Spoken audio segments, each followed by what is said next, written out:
The biggest reason I got involved in LANAP originally was that I had been using a material that temporarily went off the market as my regenerative product and was not finding a good substitute. It made sense, though it was a total paradigm shift from everything I'd done before.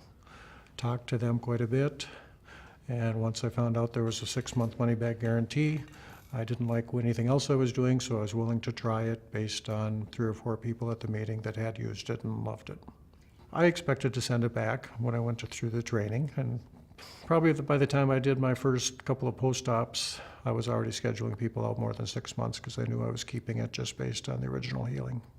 I was getting as good or better results than I got with any traditional periodontal therapy I'd ever done, and patients were very comfortable, almost always, and the acceptance rate of laser therapy was much higher than talking to somebody about flapping their gums and grinding away their bone. So the combination of results, comfort, and acceptability made LANAP a relatively easy sell. My patients have, as I mentioned, been very accepting of the idea. I mean, more and more patients are into technology nowadays, so if you tell them you can treat them with a laser, that kind of sparks interest frequently. I've had many patients that have had traditional periodontal therapy and secondary laser therapy, and they would do the laser procedure in a minute and have no interest in doing traditional periodontal therapy again. I'd been doing LANAP for almost a year, and I had a person coming to talk to my study club who had been on the original AAP committee that had written the first paper that said laser therapy didn't work. So I invited him to come and see a case. He came out to my office, and it was a patient that had, approximately 25 pockets of 10 to 13 millimeters deep, a lot of inflammation. His best teeth were 6 millimeters deep. He watched me do a half of his mouth on the day he was there, and he was relatively blown away by the immediate result just watching the procedure. He could tell a lot was happening.